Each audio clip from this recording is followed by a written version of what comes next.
going to try to observe what it's like to maybe be homeless. Say you end up getting kicked out of your house and you have to go live somewhere else, maybe under a bridge or down by a river or something like that. But today, that's going to be what we do. So we're in the frame of mind that we've been booted out of our house. This bad economy. Landlords don't give a crap anymore. They want their money. You better give it to them. Or you end up like this, searching for food, a place to sleep.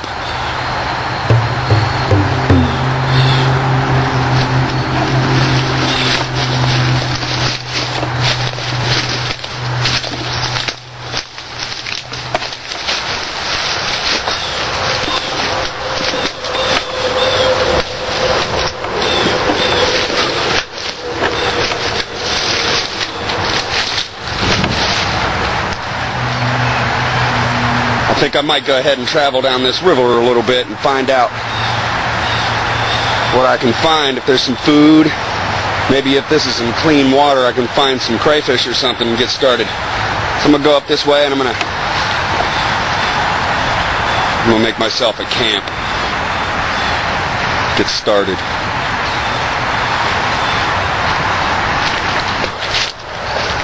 We're probably going to have a long journey because when you're homeless, the last thing you want to do is end up getting arrested and thrown in jail.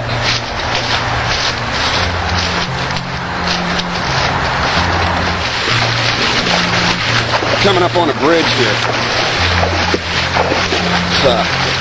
Sometimes a bridge would be a good place to spend the night, up in the underside, right below where the road is.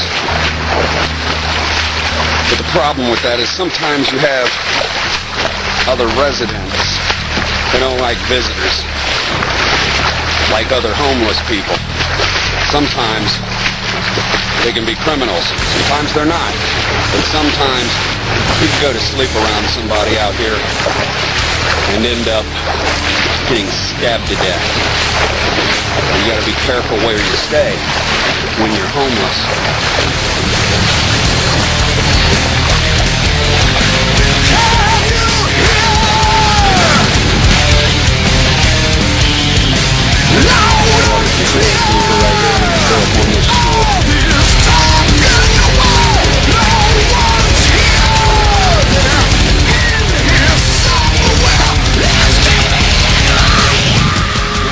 You want to keep your eyes open for things that you can use, things that you can eat.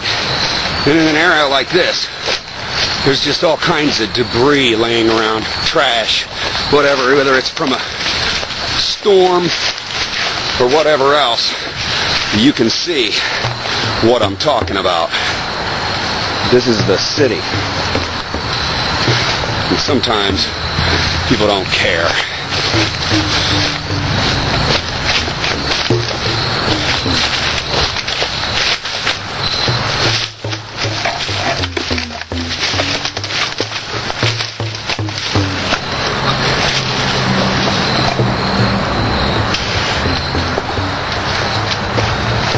Now here's a little bit of artwork. And this is the kind of stuff you find under bridges. And we're in Columbus, Ohio. Pretty good artwork, but it doesn't have to always mean the same thing. But this sometimes means gang members. And when there's gang members, a single person like me can be in danger. So we don't want to hang around in here. We want to move further up the river, find a more remote spot to pitch a camp. Now, these rocks right here, all these rocks. Now, when you're going across things like this, you could step on one of these and the whole thing could just roll right out from underneath. Now if that rolls over on your leg will be broke.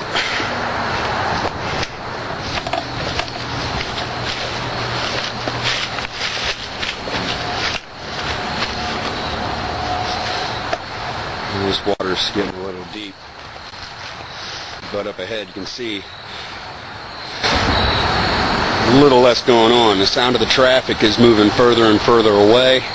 There's not much going on this bridge, but every once in a while.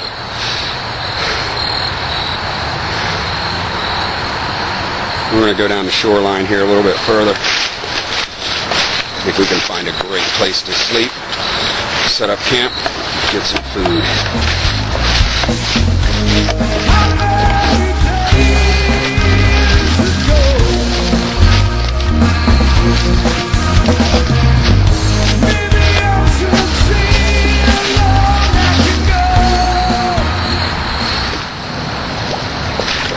You look under these rocks for crayfish and things like that. You want to make sure that that shine on the water is not there, because you can't see through the shine, but you can see through the shadows that are on the water. And how you find edible food is there's a small tiny crayfish right there. Let's see if I can get him. I can't eat him. I could eat him, but he's a little small.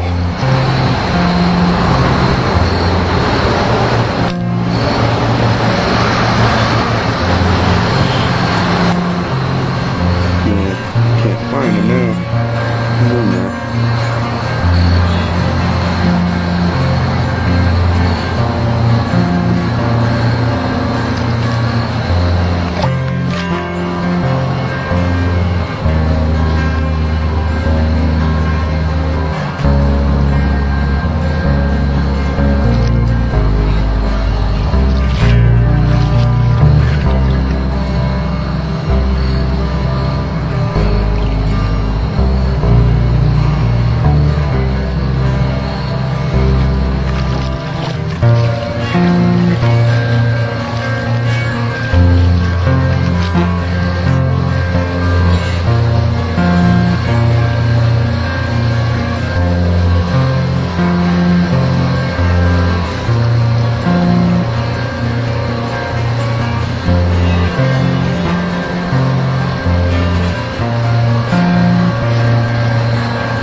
I said, there is really almost nothing in here with these little things. I have really no idea what these are. There's a few of them in here, little green spotted berry looking thing. If I knew what it was, I knew I could eat it, I would. But I don't really think I can eat that. Simply because I don't know what it is. If you don't know what something is, the best thing to do is leave it alone.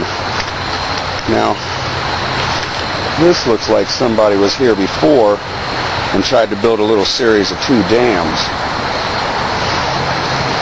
Now, I could use that in my favor if I had a pole.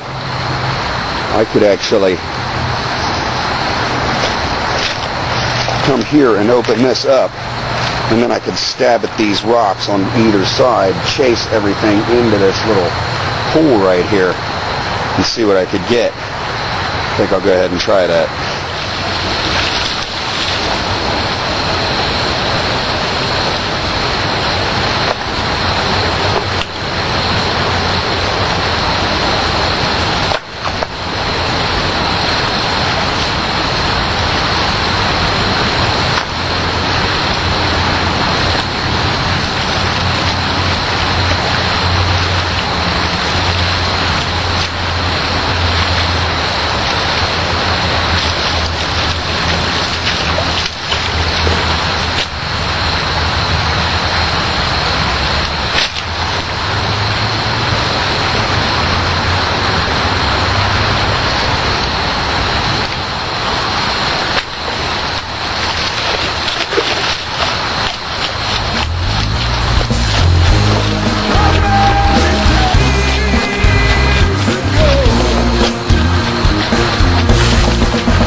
Give that a little time to get all the smoky water cleared out.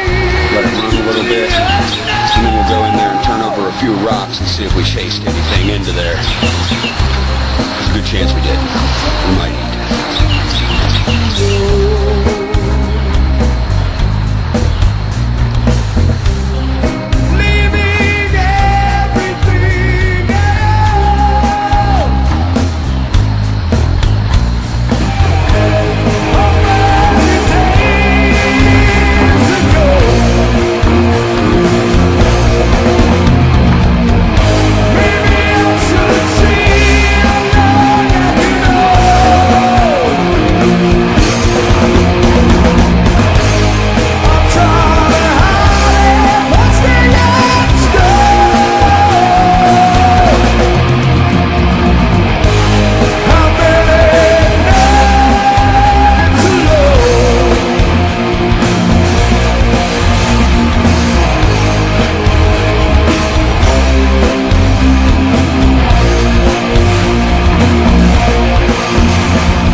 Looks like we got nothing. So, better luck next time, I guess.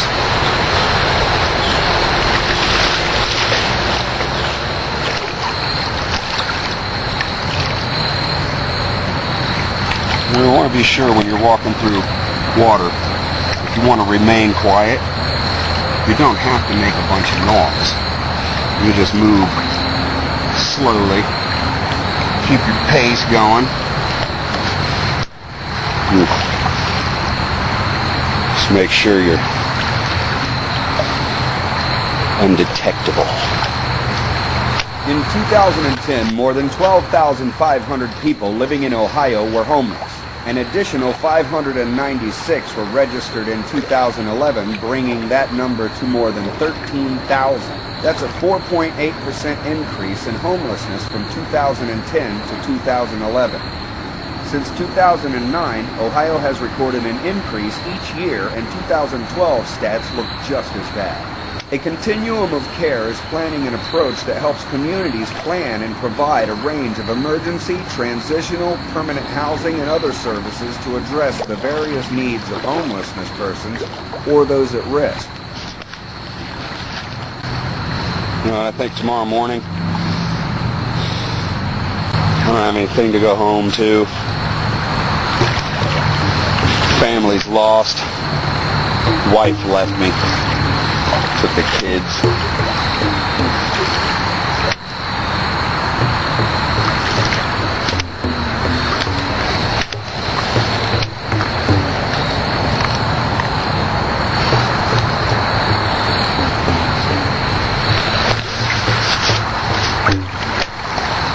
So what's the use? Why stick around? I think after tonight I'm going to go ahead and get on down the river. Get myself a raft, put a raft together and get on out of here. Just go live in the wilderness.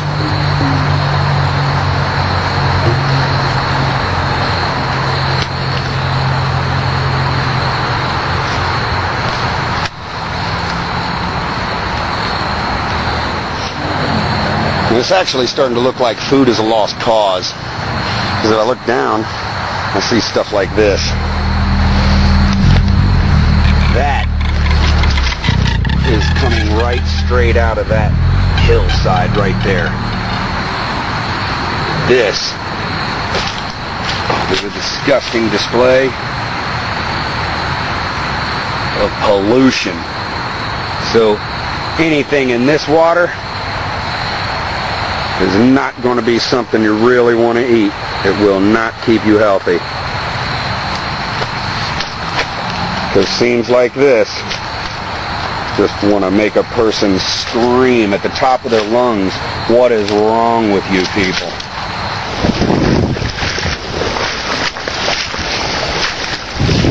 I've been moving down this river for a little bit. It's just too hard walking either on the bank through all the woods and underbrush, really thick. Animal trails just get grown over basically. So I'm going to have to go down the river. But I got a couple things that I've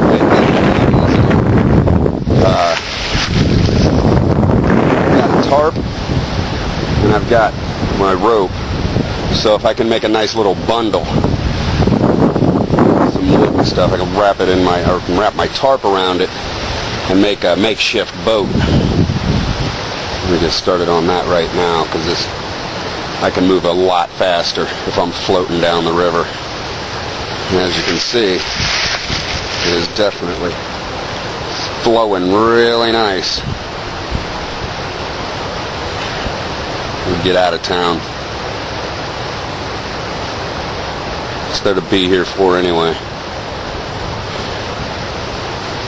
Landlord's now dating my wife. She moved in.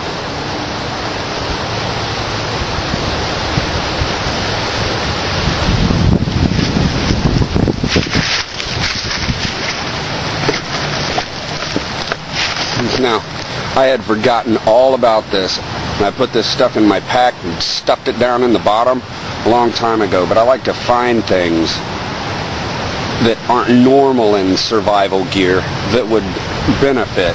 And I like to put them into my survival pack. I put a blow-up inner tube into my survival pack. That's awesome. So I'm going to go ahead and blow this up. And then I'll wrap my tarp around this so I can have some bottom, almost like a boat. So I'm going to get started on that. Head on down the river. Should be pretty easy now.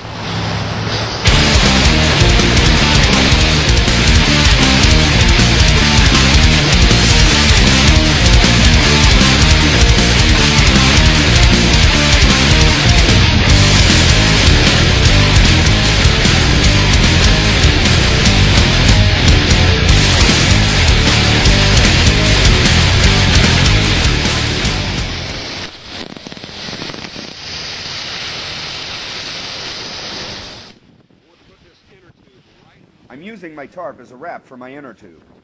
This will make my tube a lot tougher, so if I hit any rocks or sharp objects, it will be harder to gouge a hole into the soft inflatable tube.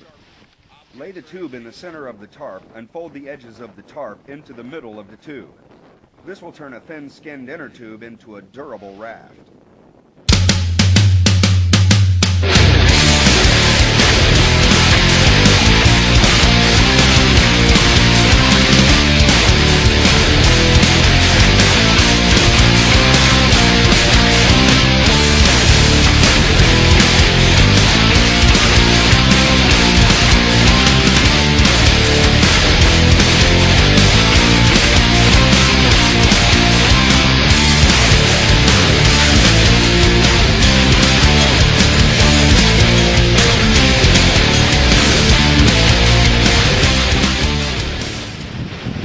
I think I'm going to take my pack and put it in a plastic bag, make it all watertight, and let that float off beside me as I go down. I'll tie that to the rope and just keep that floating beside me. And get ready to get on down this river. I want to get all the sharp things off of myself too, other than my knife, which is not going to be that bad. I'm going to take my pack and we'll put it inside the trash bag so that I can float it down the river and not have to worry about any of my stuff getting wet. I'm going to take my jacket off too and wrap that around here so that's extra protection. Now this pack has a special ingredient. It has an empty compartment where I can put 5 empty half-gallon jugs so that my backpack is actually now a flotation device and also has 5 half-gallon containers in it.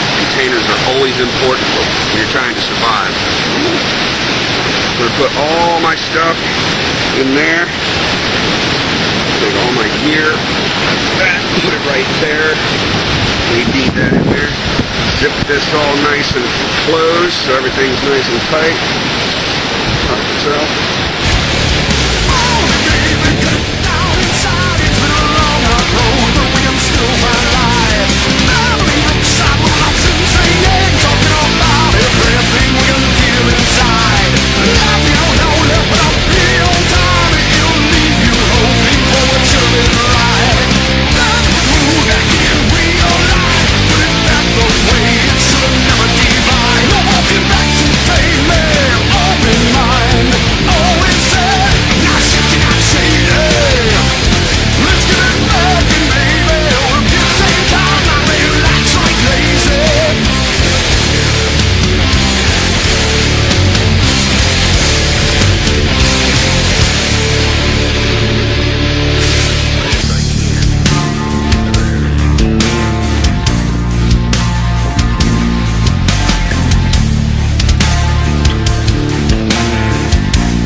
Little slip knot right here.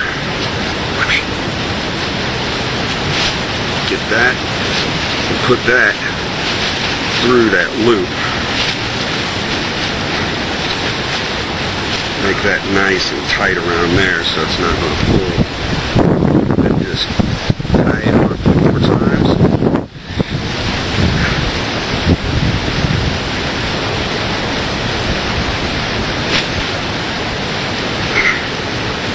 I think we're good to go on that.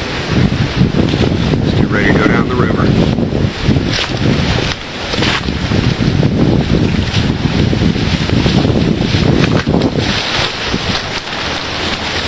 I think I'm going to have to walk down a little bit until I find a little shallow, a little deeper spot so I can get in here and get going. So I'm going to get going down the river.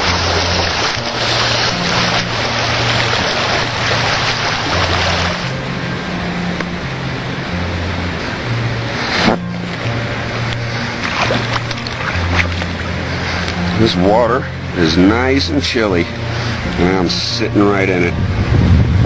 We're just floating along, probably about a half a mile an hour. Me and my stuff.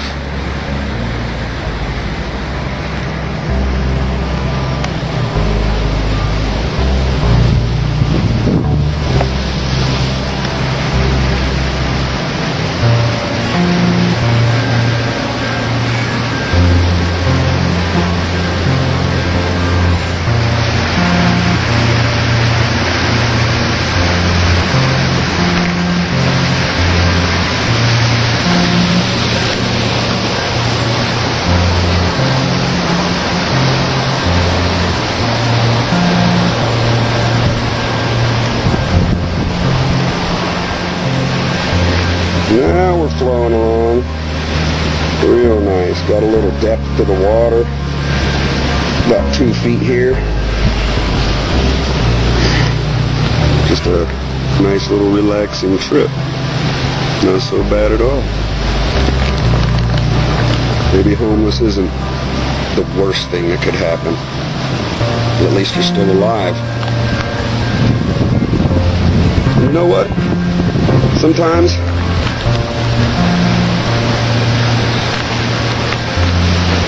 you gotta think about stuff like this and say, maybe it's actually not so bad.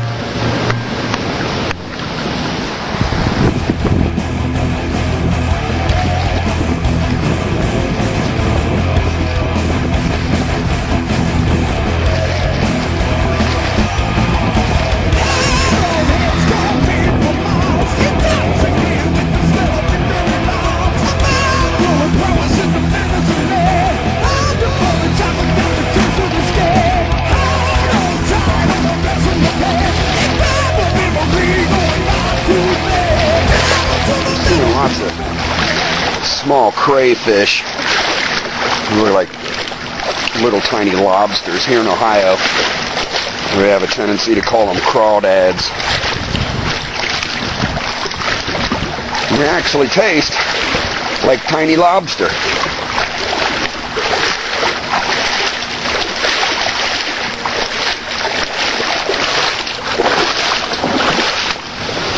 I just found the oddest thing walking here, and it kind of makes me feel a little uneasy.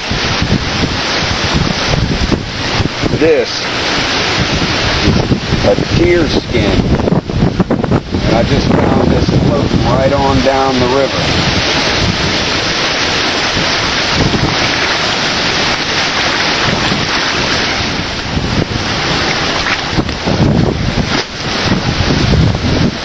Because this is very odd to find this.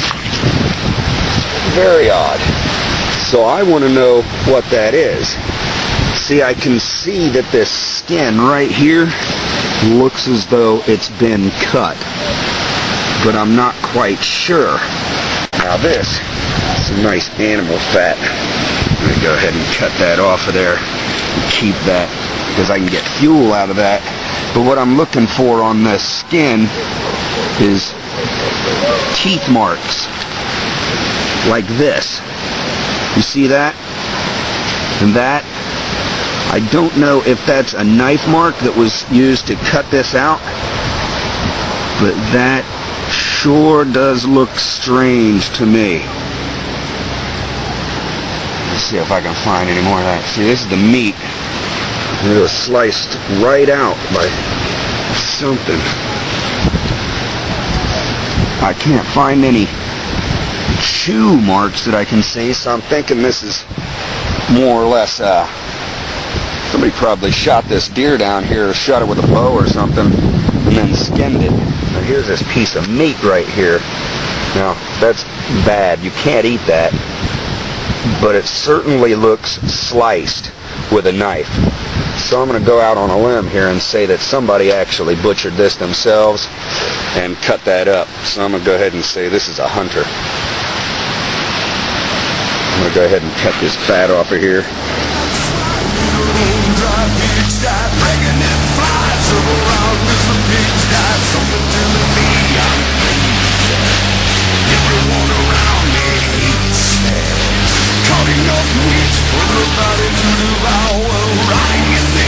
not that old.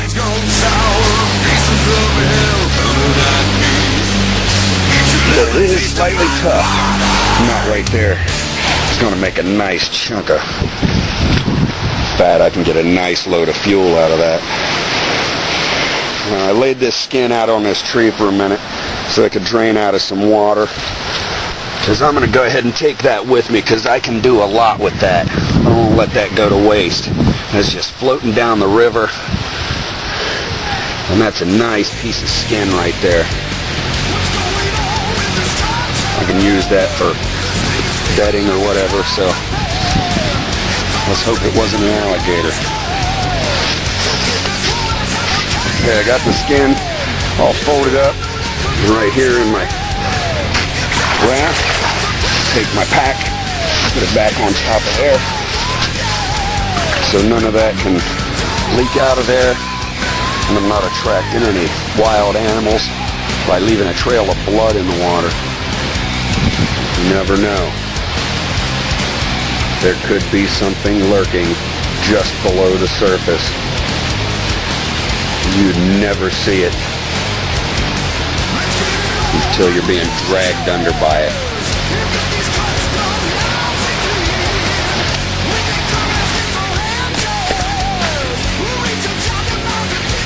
That's very weird looking.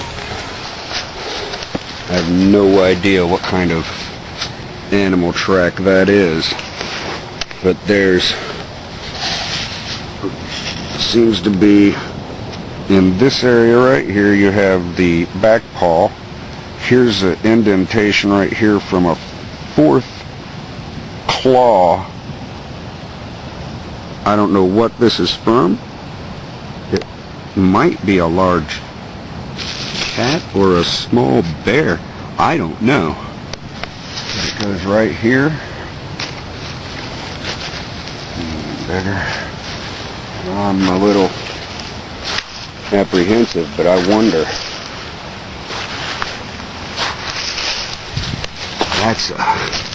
That's a deer track right there. Oh man. I've seen evidence of animals stalking other animals.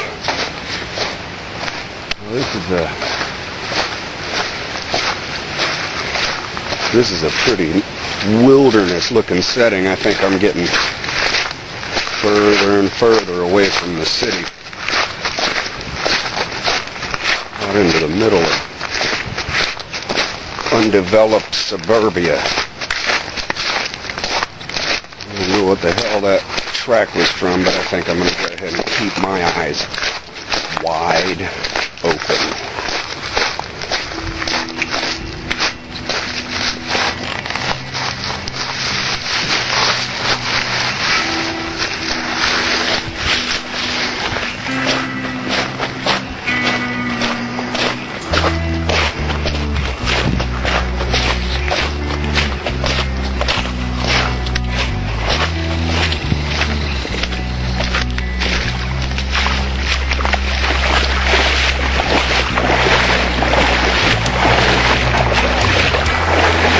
Tell you what, this water looks a lot cleaner than the other day. It's getting its natural filter. All that city water has probably been filtered out. Probably going to be a lot more wildlife out here. A lot more stuff to eat. That's a good thing. Because I don't go to sandwich lines. Sandwich lines are good for some people, but for me, sandwich line is just a handout, and I don't take handouts. Rain's letting up.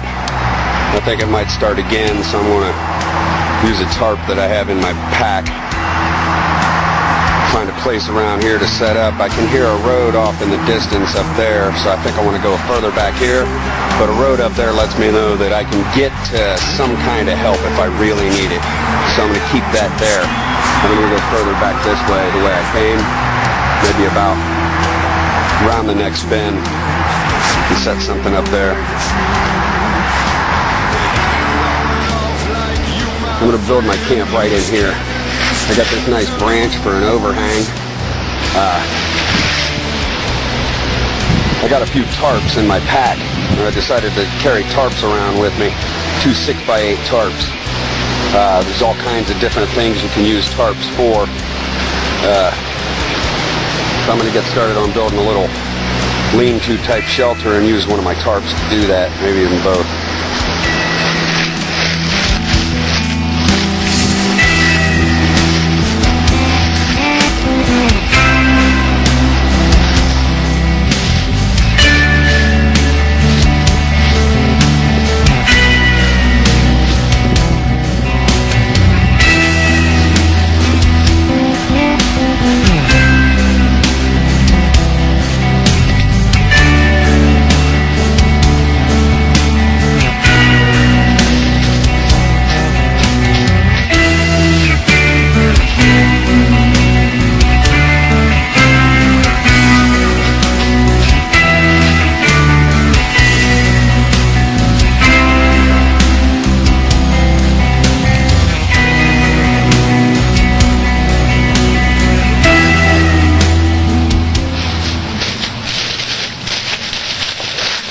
I don't know exactly what kind of plant this is.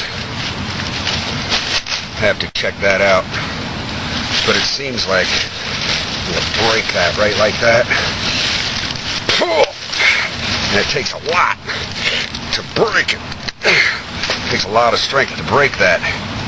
So I believe this, smash it up real good, be able to tie it. That might make some nice cordage.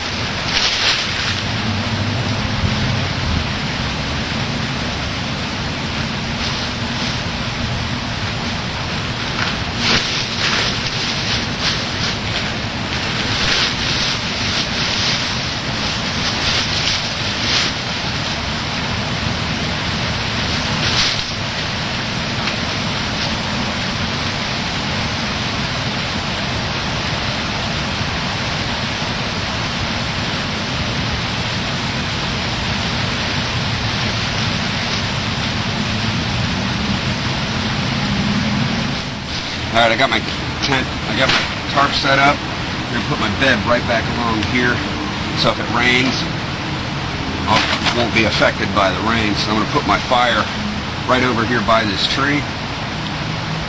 Get a nice little pile of wood together, and get set for the night. Always want to clear all the leaves out of the way, so you don't set the woods and the forest on fire. Get all that away from your fire. This is the size of sticks you want to use after you get your tinder bundle started right here. That's enough to make a nice bed of coals, so we can use larger logs. If they're wet, we can dry them out.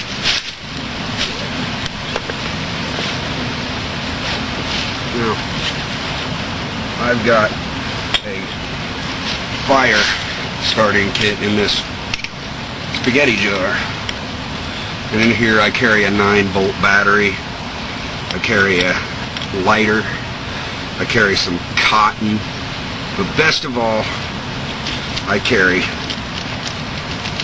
some birch bark. We don't need nearly this much even to start this fire. We'll just go ahead and break a piece of that off, stuff all that back down in there, all except the lighter. We're going to need that.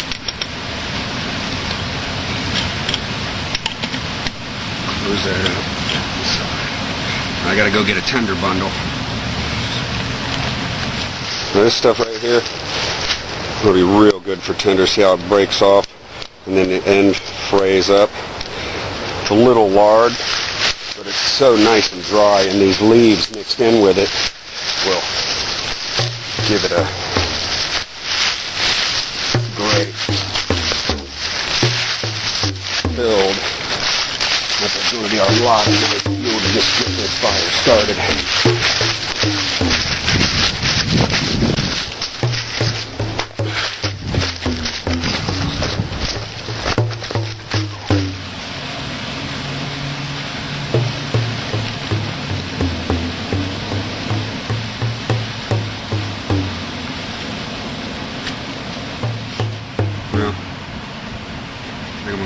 take it easy tonight.